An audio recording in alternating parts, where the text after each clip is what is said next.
Sangareddy BJP జిల్లా కార్యాలయంలో Medak MP Raghunandan Rao media సమావేశం నిర్వహించారు. మెదక్ ఎంపీ రఘునందన్ రావు మాట్లాడుతూ మెదక్, కరీంనగర్, నిజామాబాద్, ఆదిలాబాద్ బీజేపీ పట్టుభద్రుల ఎమ్మెల్సీ అభ్యర్థిగా సి అంజిరెడ్డిని ప్రకటించారు. ఈ కార్యక్రమంలో బీజేపీ జిల్లా అధ్యక్షురాలు గోదావరి అంజిరెడ్డి, మందుల నాగరాజు, రవీందర్, రవి, సంగమేష్, జగన్, రాజుగౌడ్, ప్రతాప్ రెడ్డి, విజయ్ కుమార్ తదితరులు పాల్గొన్నారు.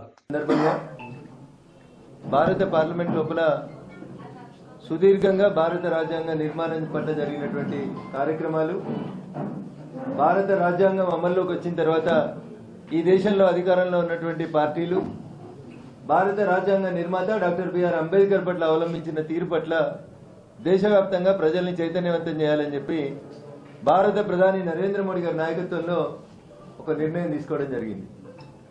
జరిగిన వాస్తవాల్ని ప్రజలకు చెప్పాలనేటువంటి ఉద్దేశంతో ఈరోజు మీడియా మిత్రులందరినీ కూడా ఇక్కడికి పిలవడం జరిగింది. చాలా మంది కాంగ్రెస్ ఈ దేశంలో అధికారంలో ఉన్నటువంటి 5.5 దశాబ్దాలను గమనిస్తే అంబేద్కర్ గారికి సంబంధించినటువంటి కార్యక్రమాల్ని జయంతుల్ని, వర్ధంతులకి మాత్రమే పరిమితం చేసింది తప్ప కాంగ్రెస్ పార్టీ ఏ రోజు కూడా భారత రాజ్యాంగ నిర్మాత డాక్టర్ బిఆర్ అంబేద్కర్ ని గౌరవించలేదు, రాజ్యాంగ స్ఫూర్తిని కొనసాగించలేదు. మేము అధికారంలోకి వచ్చినాం కాబట్టి కాంగ్రెస్ మీద బురద జల్లాలనే ఉద్దేశం కొద్ది చెప్పట్లేదు. ఎక్కువ సమయం తీసుకోకుండా ఒక 5 ముక్కల లోపల మొత్తం కట్టే కొట్టే తెచ్చేయనట్టు 5.5 దశాబ్దాల కాంగ్రెస్ పాలనలో 5 తరాలు భారత రాజ్యాంగాన్ని, భారత రాజ్యాంగ నిర్మాతని బిఆర్ అంబేద్కర్ ని అవమానపరిచినటువంటి విధానాల్ని 5 అక్షరాల లోపల చెప్పి ముగించదలుచుకున్నారు. ఈ దేశానికి ఆపద్ధర్మంగా, అంటే దేశానికి స్వతంత్రం వచ్చింది, దేశానికి రాజ్యాంగం అమల్లోకి వచ్చింది, భారతదేశానికి ఎన్నికలు జరిగే కంటే ముందే భారతదేశ ప్రధానిగా జవహర్లాల్ నెహ్రూ గారు ఉన్నారు. ఎన్నిక కాబడినటువంటి ప్రజాస్వామ్య ప్రభుత్వం కాదు. బిఆర్ అంబేద్కర్ గారు రాసిన రాజ్యాంగం ప్రకారం ఎన్నికలు జరగలేదు ఇంకప్పటి. అప్పుడే మొట్టమొదటిసారిగా భారత రాజ్యాంగానికి సవరణలు చేసిండ్రు జవహర్లాల్ నెహ్రూ గారు. ఇగో ఇక్కడ స్టార్ట్ చేసింది కాంగ్రెస్ పార్టీ. జవహర్లాల్ నెహ్రూ కుటుంబం భారత రాజ్యాంగానికి తూట్లు పొడిచేటువంటి కార్యక్రమాన్ని మళ్ళీ చెప్తా ఉన్నా మీకు. 1950లో భారత రాజ్యాంగం అమల్లోకి వచ్చి ఎన్నికలు జరిగి ప్రధానమంత్రిగా జవహర్లాల్ నెహ్రూ గారు రాజ్యాంగబద్ధంగా ఎన్నిక కాకంటే ముందే నామినేటెడ్ ప్రధానమంత్రి ఉన్నప్పుడే 2.5 సంవత్సరాలు దాదాపు భారత కాన్స్టిట్యూంట్ అసెంబ్లీలో చర్చించి రాసినటువంటి రాజ్యాంగానికి దాని ఇంక్ తడి ఆరే కంటే ముందే సవరణల దుకాణం మొదలుపెట్టింది కాంగ్రెస్ పార్టీ, జవహర్లాల్ నెహ్రూ గారు. ఇగో ఇక్కడ స్టార్ట్ చేసిరు రాజ్యాంగానికి తూట్లు పడిచే కార్యక్రమాన్ని. తర్వాత మొదటి ప్రధానిగా జవహర్లాల్ నెహ్రూ గారు చేసినటువంటి పనిని చాలా చేసిండ్రు. I don't want to go into all those details.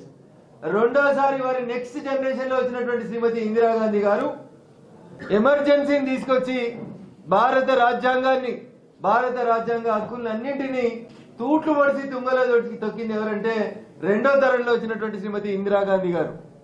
ఇది రెండోసారి ఆ కుటుంబం, కాంగ్రెస్ కుటుంబం, గాంధీ నెహ్రూల కుటుంబం భారత రాజ్యాంగానికి రెండోసార్లు తూట్లు పడిచి ఈ దేశం లోపల ఎమర్జెన్సీ తీసుకొచ్చింది.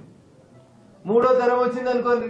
ఆ తర్వాత తరాలకు వచ్చేసరికి రాజీవ్ గాంధీ గారు ప్రధానమంత్రి అయిన తర్వాత ఈ దేశ సర్వోన్నత న్యాయస్థానం సుప్రీంకోర్టు షాబారు అనేటువంటి ఒక కేసు లోపల కులం, మతం ప్రాతిపదికన పక్కన పెట్టి ఎవరైనా భర్త భార్యను విడాకులు ఇస్తే భరణం చెల్లించాలని సుప్రీంకోర్టు బెంచ్ ఒక జడ్జిమెంట్ ఇచ్చింది. దాన్నే ఈ దేశ చరిత్రలో షాబానో కేసు అని ఒక కేసుగా చెప్పుకుంటూ వస్తారు. షాబానో కేసులో సుప్రీంకోర్టు ఇచ్చిన జడ్జిమెంట్ కాదని భారత రాజ్యాంగానికి సవరణ తెచ్చి ఆర్డినెన్స్ తీసుకొచ్చి పేద ముస్లిం మహిళలకి భరణం దక్కకుండా చేసినటువంటి నాయకుడు ఎవరు అంటే మూడో తరం ప్రధానమంత్రి గౌరవనీయులు రాజీవ్ గాంధీ గారు. ఇది కాంగ్రెస్ లో మూడో తరం వచ్చి కూడా రాజ్యాంగానికి తూట్లు పొడిచినటువంటి కార్యక్రమం. ఇక నాలుగో తరం వచ్చింది. ఈ దేశానికి సర్వోన్నత స్థానం భారత రాజ్యాంగం డాక్టర్ బిఆర్ అంబేద్కర్ గారు ఇచ్చినటువంటి గొప్ప హక్కు ప్రకారం ఈ దేశంలో అందరికంటే గొప్ప స్థానం ఎవరికి ఉంటుందంటే ప్రజల చేత, ప్రజల కొరకు ప్రజలే ఎన్నుకున్నటువంటి ప్రధానమంత్రిని కూడా కాదని, ప్రధానమంత్రి పక్కన ప్రధానమంత్రి కంటే పెద్ద కుర్చీని వేసుకొని యూపీఏ చైర్పర్సన్ హోదాలో ఒక రాజ్యాంగేతర శక్తిగా 10 సంవత్సరాలు ఈ దేశాన్ని పాలించేందుకు శ్రీమతి సోనియా గాంధీ గారు ప్రయత్నం చేసిర్రు. భారత రాజ్యాంగానికి తూట్లు పొడిచిండ్రు. పేరుకే మన్మోహన్ సింగ్ గారిని ప్రధానమంత్రి కూర్చోబెట్టిండ్రు.